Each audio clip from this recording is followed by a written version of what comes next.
Now, before this video gets started, please do remember that this Pokemon Red Bronze game I'm recording is not available because so many people like to ask for it in the comments. This was pre-recorded a long time ago, and I'm just using it because I haven't really found any Pokemon Red Bronze games that have been able to actually stay up consistently.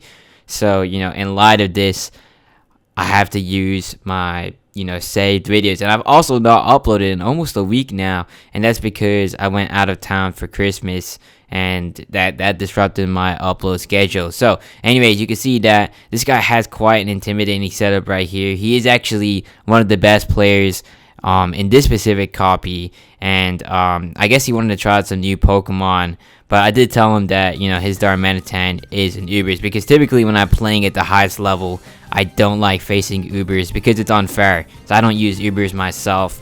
I mean, I could, but then it would just be boring because it's gonna restrict the choices that I have, and typically I just prefer to play with OU because not everyone has access to the same Ubers, so it's not gonna be it's not gonna be fun, which is why I avoid that. So anyways, I decided to leave with Amoonguss here. I forgot necessarily why, but I know there's a reason, and he actually led with his Chinchino, and he decides to switch out, which is fine. So I was gonna put that to sleep, but it probably appears that this mandibuzz, my bad, must have overcoat because it wasn't affected by spore, which is pretty cool. I've never actually really seen that ability be put to use, so this is interesting. So now I gotta figure out who I want to switch into, because he could do things, although I'm not actually necessarily too sure what mandibuzz could actually do to Amoonguss, especially because a lot of them don't even run Brave Bird. So he could try pivoting out with U-turn, but that would be a smart idea maybe, but I'm not fully sure. So here I decided to switch out into Miltank because I figured that if he goes for any status moves, I could just heal Bell, and if I could get paralysis on this mandibuzz, that could go a pretty long way. Although here he goes for a taunt, which kind of sucks, but it's not too bad because I can just use Body Slam, which has like a 30% chance to paralyze. So I could just hope that I get lucky, because that does it's basically the same chance as getting a burn from Scald, and he really can't do that much to this Miltank because it's really physically bulky and it doesn't have that much attack, so Foul Play wouldn't even do that much damage. So right here we do get lucky and get the paralysis, so this mandibuzz is going to be decently shut down. It's not completely stopped, but now that it lost its speed, it can't consistently get a roost on slower attackers, so that could be pretty good. So I'm just gonna hit him with another Body Slam here. I think he went for a taunt because there's not really that much more this guy could actually do in this matchup, although I don't think he wants to switch out into the Body Slam because this Miltank is a scrappy Miltank, which means it can hit ghost types. So it's not something that you want to mess with. Or I think it's scrappy, it might actually not be. Forgot what ability was in this battle, but it is what it is. But anyways, here I go for a Heal Bell because the taunt wore off, and I don't want that Toxic to be on me for a while. And now I figured this is a great time to bring in Heatran, because if he goes for another Toxic, it's not going to affect me. There's not really much he can do to Heatran, and then nothing wants to switch into Magma Storm, and if he chooses to stay in, then he's gonna die because he's paralyzed, and Magma Storm is gonna do crazy high damage. Although I figured I should just go for a Start Rock here instead, actually, because I know he's probably gonna switch out. There's a very little chance he'd want to stay in on this Heatran right here, especially because Heatran can dish out crazy high damage. So he does switch out here, although that does give me the Start Rocks, which means that mandibuzz is going to be ruined even more, because if he tries to switch in, it's going to do some pretty big damage. So it's not going to be that bad. The mandibuzz, it probably won't even be a problem anymore, especially because of the paralysis. So here he goes into Zeraora, and what I'm scared of here is the close combat, because Zeraora can get that, and you want to get caught off guard by that because it actually does really big damage. So I go into Amoonguss here expecting the close combat, and that's exactly what he decides to do, which is not going to do that much damage to us. And we also get the special defense and defense drop, which is going to go a pretty long way here, because we're going to be able to do some big damage with Giga Drain or Sludge Bomb. So I'm considering it, although I'm expecting him to switch out. So I'm thinking about Heatran, because if he goes into like a grass type or something, that could be a good matchup. And also, in case he has Blaze Kick, I could go into Heatran with Flash Fire and I will be immune to it. So here he decides to withdraw, which was, you know, a predictable move, because, you know, that's like the best thing he can do. And I think he decides to sacrifice the mandibuzz here, because like the mandibuzz really can't do too much in this battle, although the Sludge Bomb like does really bad damage, which is a bit disappointing. So, you know, it is tempting to go back into Heatran here, because, you know, I don't think that Zeraora would want to have to switch in on a Magma Storm. So, you know, it's basically gonna be a free KO with this mandibuzz, or, you know, big damage on whatever he decides to switch into. So here he gets paralyzed again, which is unfortunate, but, you know, it is what it is. That is part of the game. So here I'm going to go for a Magma Storm, because that's like the only thing I can actually do. It's my only option, because he already has status and I can't touch him with Earth Power. So, you know, that's that's the only thing I could do right there. So luckily we do land it, so that's good. And the mandibuzz is now gone from this battle. So a lot of people might have trouble with mandibuzz, but overall, like, if you just have the right Pokemon like Heatran, and, you know, I guess Moltank, you could shut it down. You just need the right combination. And I won't lie though, Heatran is actually a really underrated Pokemon that not many people tend to use, but it's really good against a lot of the defensive walls in this meta that rely on Toxic to dish out damage. It can be affected by Toxic, neither can it be burned. It can only be paralyzed. And I mean, Flash Fire gives it fire immunity. It has a crazy good typing. Like, unless the opponent has a plethora of ground types, this is going to be a Pokemon that can do some really good damage. And I like it for that reason. It's not like that great against any offensive teams like the typical Pokemon Break Bronze teams, but in the higher levels where you see more defensive Pokemon like Mandibuzz and Toxapex, it can take you a long way. So anyways, here he goes into Darmanitan, and I decided to go into Sizer here because I'm expecting him to go for a U-turn.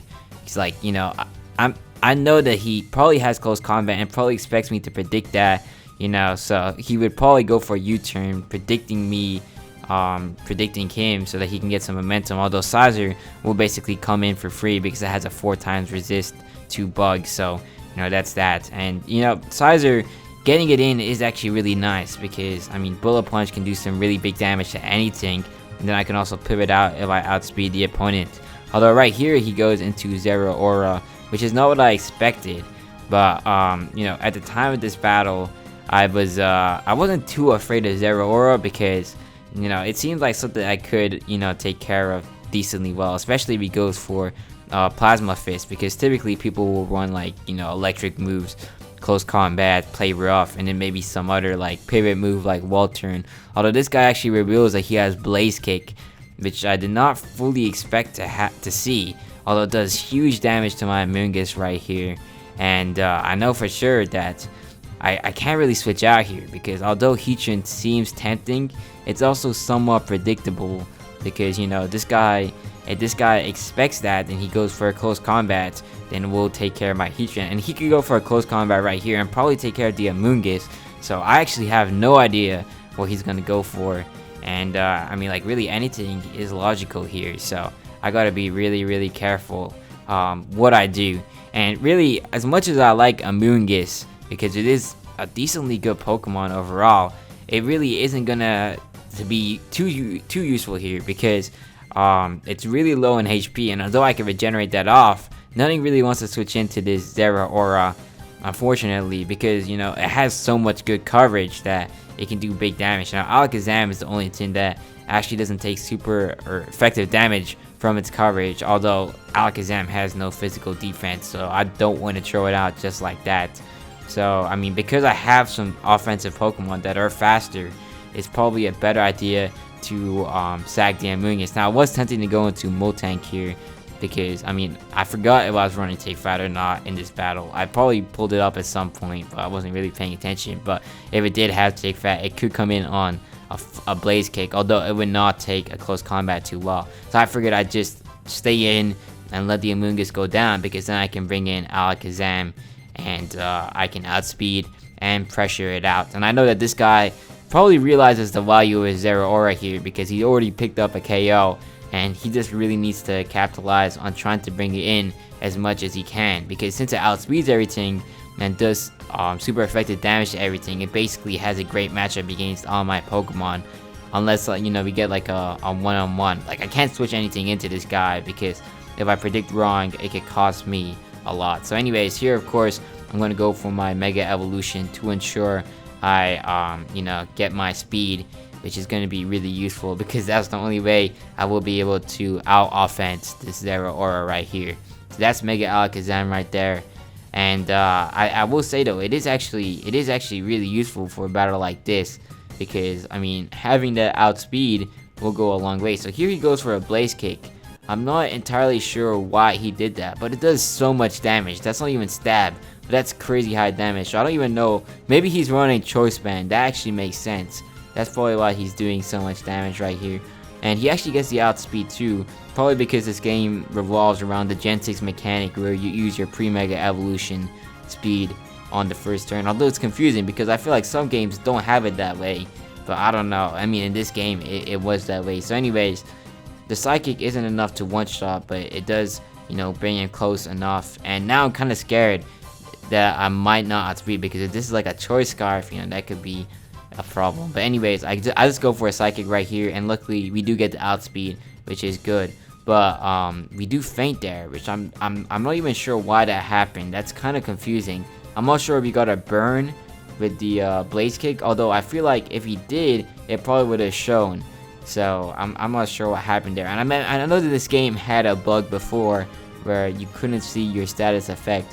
Although even then, even after you fainted, it probably would have showed you. So that doesn't make any sense. So anyways, here I go into Sizer, because I figured that Sizer really has a good matchup against most of this guy's team if he had to rely on Zeraora to, force it out. So right here he goes into Chinchino, and because I know that Sizer is valuable, I'm thinking, is it worth staying in here? Because I do have Pokemon that could come into this, although it probably is, because if I get rid of this Chinchino, it could go a pretty long way, because Chinchino can be a really scary Pokemon, which I haven't seen too much in the remakes, although in the original Brick Bronze it was almost everywhere because people loved it so much. So I went for a Bullet Punch right there, and it was barely too little to KO him.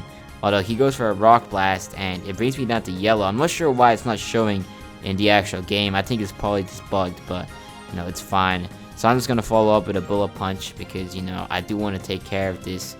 And unfortunately here he leaves the game. I'm not sure what that was, but that right there was GG, and a great battle.